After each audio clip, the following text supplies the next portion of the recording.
The Wild West wasn't ruled by quick-draw heroes. It was ruled by the guns everyone prayed they'd never face. Some could shatter a man at 10 steps. Some punched through horses, wagon boards, even adobe walls. Others built their reputation because they never jammed, even when dust, rain, and bad luck stacked against them. Lawmen trusted them, outlaws feared them, and anyone who heard one fired up close never forgot the sound. These weren't Hollywood six-shooters polished for the camera. They were heavy, violent tools that settled arguments fast and left stories that echoed across the frontier. Today, we're counting down 10 guns the West genuinely respected, the ones men hesitated to draw against, the ones that shaped reputations and ended them. No myths, no movie tricks, just the hardware the frontier learned to fear the hard way. Let's start with the rifle that buffalo hunters trusted more than the men standing beside them. Number 10, the Sharps 50, the Buffalo Breaker. On the frontier, nothing carried quiet authority like a Sharps rifle chambered in .50 caliber. Buffalo hunters called it the Big 50, and for good reason. It hit harder, reached farther, and dropped more game than almost anything else a man could carry on his shoulder. Introduced in the early 1870s, the 50-90 and 50-100 Sharps could push a half-inch bullet with enough force to break an elk's spine at ranges where most rifles were useless. Hunters on the northern plains swore they could drop buffalo out past 400 yards with iron sights alone, and letters from the period backed them up. If you saw a man carrying one, you didn't question his accuracy. You questioned why he needed that much power. Outlaws feared it because it turned ambushes into suicide. Lawmen respected it because it punched through wagon boards and adobe walls that stopped smaller rounds cold. It wasn't fast and it wasn't light, but one well-placed shot from a Big 50 ended more fights than a dozen revolvers ever could. It wasn't the gun for a saloon standoff. It was the gun for the man who planned never to fire twice. Number 9. The Colt 1860 Army, the Frontier Stopper. Before the Peacemaker took over dime novels, the Colt 1860 Army was the revolver men actually trusted when their life depended on a single pull of the trigger. Issued in the Civil War and carried deep into the frontier era, it earned a reputation for one thing above all else: stopping power. Firing a .44 caliber ball driven by black powder, the 1860 Army kicked harder than the smaller Navy models and hit with force that made outlaws think twice. Soldiers on the plains wrote that it dropped horses, shattered limbs, and ended arguments in one shot. It wasn't sleek and it wasn't modern, but it was reliable in ways early cartridge revolvers sometimes weren't. Lawmen liked it because it fired every time, even when the cylinder was fouled with dust or the hammer sat under a coat for days. Outlaws respected it because it tore through clothing, boards, and bone with ugly efficiency. And in the right hands, it was accurate far beyond what most people expect from a cap-and-ball revolver. The 1860 Army wasn't flashy, but it was feared for the oldest reason in the book. It simply worked, and it hit hard enough that you didn't need a second shot. Number 8. The Remington Model 1875, the iron-backed revolver. If the Colt Peacemaker was the famous gun of the frontier, the Remington Model 1875 was the one men whispered about. It was bigger, heavier, and built like it was never meant to break, a revolver that earned respect the moment someone laid eyes on it. Introduced as Remington's answer to Colt's new cartridge revolvers, the 1875 packed a .44 or .45 caliber punch and came with a solid steel top strap that made it noticeably stronger than the open-top designs of the decade before. Lawmen liked that toughness. Outlaws feared it because it hit just as hard as a Peacemaker, but seemed to survive abuse that would ruin other guns. Frontier accounts mention soldiers using theirs to hammer tent stakes or break open crates, then holstering it and firing without a hiccup. The gun's weight worked both for and against it, slow to carry, but steady in the hand, with a recoil that drove straight back instead of whipping the barrel high. What made the 1875 feared wasn't just power, it was certainty. If a man drew one in a dark alley or a saloon doorway, you knew he intended to end the fight, because nobody carried a Remington unless they meant business. It was a working gun for working men, and one that earned its reputation the hard way. Number 7. The Henry rifle, 1860, the 16-shooter. Before the Winchester became the rifle of the Wild West, the Henry was the gun that made people rethink what firepower meant. In an era when most rifles still fired a single shot, the Henry carried 16 rounds, a brass-framed repeater that turned one man into a threat no gang wanted to test. Introduced in 1860 and carried through the Civil War, the Henry's .44 rimfire round wasn't the heaviest slug on the frontier. What made it feared was the rate of fire. A practiced shooter could empty the magazine in seconds, sending a stream of bullets faster than anyone with a muzzleloader could hope to answer. Outlaws on the plains learned quickly. If a settler or scout leveled a Henry at you, you were about to run out of courage long before he ran out of ammunition. Native fighters who captured them called them the guns you load on Sunday and fire all week, a phrase that followed the rifle long after its service years. It wasn't perfect. The lack of a wooden forearm made the barrel scorching hot, and early rimfire ammo didn't hit as hard as later cartridges. But when a fight broke out, nobody cared about those details. They cared about the simple fact that the man with a Henry could keep firing long after everyone else had stopped. It was the rifle that changed what a single frontiersman could do, and the one that made groups think twice before charging in. Number 6. The Winchester 1873, the gun that armed the West.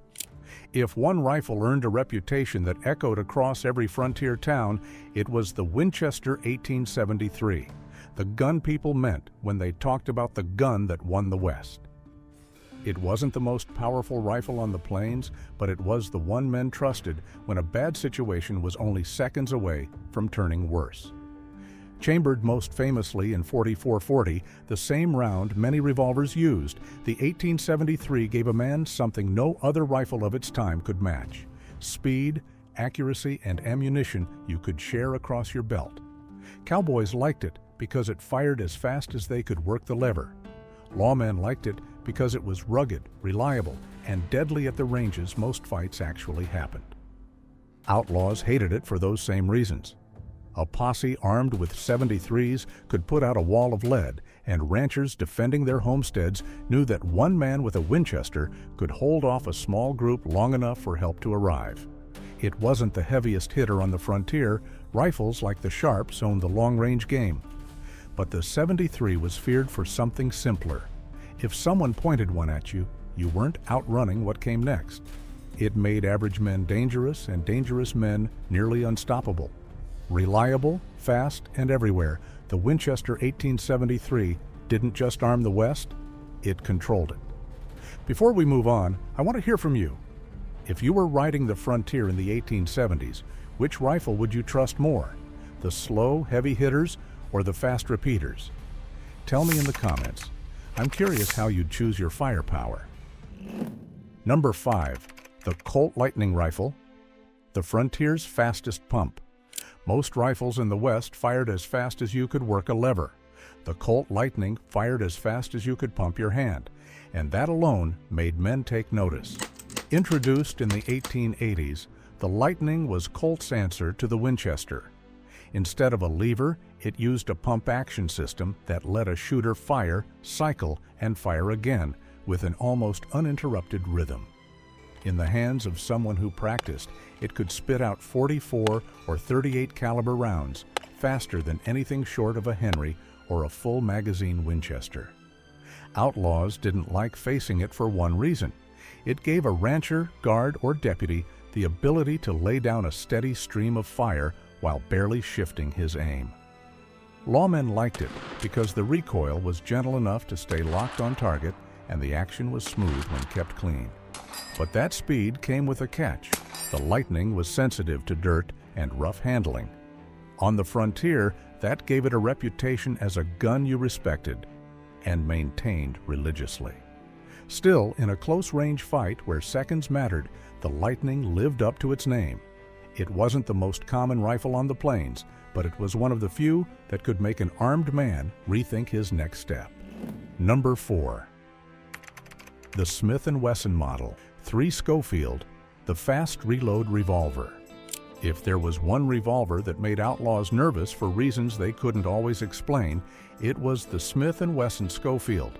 It didn't hit harder than a Colt, and it didn't look as intimidating, but it had one advantage that made gunfighters pay attention: speed. Introduced in the mid-1870s, the Schofield's top-brake design let a shooter flip the barrel down, eject all 6 spent shells at once, and reload in seconds. Colt owners were still punching out casings with a rod, while a Schofield user was already snapping the cylinder shut and getting back into the fight. Cavalry units loved it. Wells Fargo agents carried it. Even outlaws like Jesse James were photographed with one because the gun simply kept you alive when a fight turned chaotic. And while the .45 Schofield cartridge didn't pack the same bite as the .45 Colt, its accuracy and recoil control made up for it in close-range gunfights. What made the Schofield feared wasn't raw power. It was predictability. If a man drew one and the shooting didn't stop after 6 rounds, everyone knew he could reload before you'd even cleared your belt. On the frontier, the first shot mattered. But with a Schofield, the next 6 mattered even more. Number 3. The Colt 1851, Navy, the gunfighter's choice. Long before the West was filled with peacemakers, the Colt 1851 Navy was the sidearm real gunfighters trusted. It wasn't the biggest caliber on the frontier, and it wasn't the newest design, but it earned a reputation no other cap-and-ball revolver ever matched. Chambered in .36 caliber and carried by soldiers, scouts, gamblers, and lawmen, the Navy became famous for one reason: accuracy. Its balance was nearly perfect. Its recoil was light, and in trained hands, it could place shots with a precision that bigger, louder revolvers simply couldn't match. Wild Bill Hickok carried a matched pair until the day he died. Texas Rangers swore by them during the hard years of border fighting. Even after metallic cartridges arrived, many frontiersmen refused to give theirs up because they shot straighter than anything else they'd handled. Outlaws feared the Navy because the men who wore them usually knew exactly how to use them. A Colt 36 didn't have the brute force of larger pistols, but it had something just as deadly: a reputation for putting rounds exactly where they were meant to go. And in the real West, the gun that hit first was the gun that won. That's why the Colt Navy wasn't just respected. It was feared, not for its size, but for the skill of the men who carried it. Number 2, the Colt Single Action Army, the Peacemaker. No gun on the frontier carried a reputation quite like the Colt Single Action Army. Some weapons were louder, some hit harder, some held more rounds. But none symbolized danger the way a Peacemaker did when it cleared leather. Introduced in 1873 and chambered most famously in .45 Colt, the SAA became the standard sidearm for soldiers, sheriffs, ranch hands, scouts, and outlaws alike. It wasn't just common, it was trusted. The gun fired in blistering heat, freezing nights, dust storms, and saddle rain. It could be dropped, kicked, slammed against a stirrup, and still work when a man pulled the trigger. But what made it feared wasn't reliability alone. It was impact. The .45 Colt round was known for stopping fights instantly, not scattering men, not knocking them back, just ending the exchange then and there. Frontier newspapers from Texas to Montana carried stories of men dropping after a single hit, and the Peacemaker's legend only grew with each account. Lawmen favored it because it shot true. Outlaws carried it because they couldn't risk being outgunned, and cowboys wore it because on a quiet night, its weight felt like insurance. Every man west of the Mississippi knew the profile of a Peacemaker, and no one wanted to be on the wrong end of it. The Colt SAA wasn't just a revolver. It was the frontier's final word. Number 1, the double-barrel shotgun, the street sweeper of the West. No gun commanded instant fear on the frontier like a double-barrel shotgun. Not the Peacemaker, not the Sharps, not any rifle or revolver ever carried across the plains. 2 barrels, 2 heavy charges of buckshot. And at close range, the kind of force that didn't just stop a fight, it erased it. From stagecoach guards and express messengers to ranchers, barkeeps, and every lawman who ever walked into a dark alley, the shotgun was the weapon men trusted when distance vanished and danger was already in the room. Loaded with buckshot or cut shells, it turned a cramped saloon, a cabin doorway, or a narrow street into a place no outlaw wanted to test. Wells Fargo issued them for a reason. Cavalry scouts carried them in pommel holsters. Sheriffs kept one by the door long after revolvers became fancy. Because everyone knew the truth, a shotgun didn't need accuracy, it didn't need finesse, and it didn't need a second chance. At 10 yards, it ended whatever it hit. Even hardened gunmen hesitated when they saw a coach guard swing down a short-barreled 10-gauge. There was no bluff, no duel, no fair exchange, just the knowledge that if those hammers dropped, somebody wasn't walking away.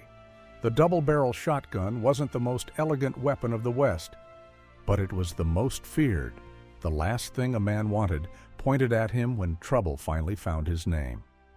10 guns, 10 reputations forged in dust, smoke, and hard experience. The West didn't fear legends. It feared the weapons that proved themselves when nothing else stood between a man and the end of his story. Some were powerful, some were fast, some were simply reliable in a world where failure meant you didn't get a second chance. And every one of them earned its place, not through myths, but through the men who trusted them when the stakes were life and death. If you're still here, you're exactly the kind of viewer this channel is built for. Let me know which gun surprised you the most. I read every comment, and your answers often shape the next deep dive. Stick around. The next story digs even deeper into the weapons, tools, and history the frontier tried to leave behind.